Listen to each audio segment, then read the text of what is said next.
Assalamualaikum warahmatullahi wabarakatuh. Nama saya Zaki Alfifansyah, semester 2, Prodi Ilmu Komunikasi dari Universitas Buya Hamka. Di sini saya akan menjelaskan tentang etika dalam komunikasi antar pribadi.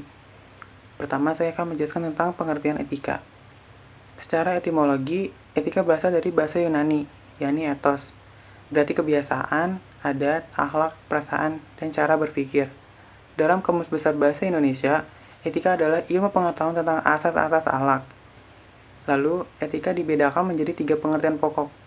Pertama, yaitu ilmu tentang apa yang baik dan kewajiban moral. Kedua, kumpulan asas atau nilai yang berkenaan dengan akhlak. Yang ketiga, nilai mengenai benar dan salah yang dianut suatu golongan atau masyarakat. Tata cara dan kebiasaan adat yang melekat dalam kodrat manusia yang terikat dengan pengertian baik dan buruk suatu tingkah laku perbuatan manusia ditinjau dari dasar etika normatif tersebut. Terdapat 2 dasar teori sebagai berikut. Pertama ada teori deontologis. Artinya etika deontologi menekankan kewajiban manusia untuk bertindak secara baik. Yang kedua, teori teleologis. Teleologis menjelaskan benar salahnya tindakan tersebut justru tergantung dari tujuan yang hendak dicapai atau berdasarkan akibat yang timbulkan oleh tindakan tersebut. Selanjutnya ada etika komunikasi. Dalam berbagai kesempatan, komunikasi diperlihatkan sebagai ilmu yang berhubungan dengan berbagai macam ilmu pengetahuan yang lain. Ini menandakan bahwa komunikasi menyentuh berbagai macam bidang kehidupan manusia. Setidaknya ada beberapa perspektif etika komunikasi yang bisa dilihat dalam perspektif yang bersangkutan.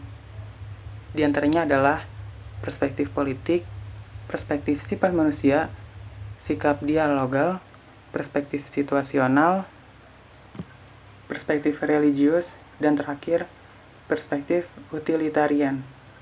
Sebelum kita membicarakan mengenai definisi komunikasi antar pribadi, kita perlu membedakan antara komunikasi non-antar pribadi dan komunikasi antar pribadi.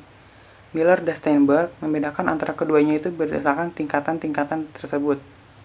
Dan menurutnya, terdapat 3 tingkatan analisis dalam melakukan prediksi, yaitu kultural, sosiologis, dan psikologis.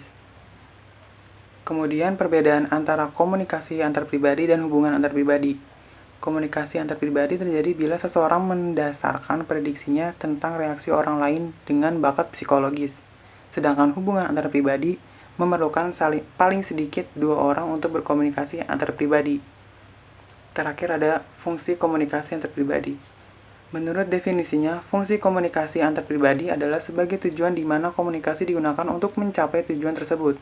Fungsi utama komunikasi ialah mengendalikan lingkungan guna memperoleh imbalan-imbalan tersebut, berupa fisik, ekonomi, dan sosial. Terima kasih, sekian dari penjelasan saya tentang etika dalam komunikasi antar pribadi. Kurang lebihnya mohon maaf. Wassalamualaikum warahmatullahi wabarakatuh.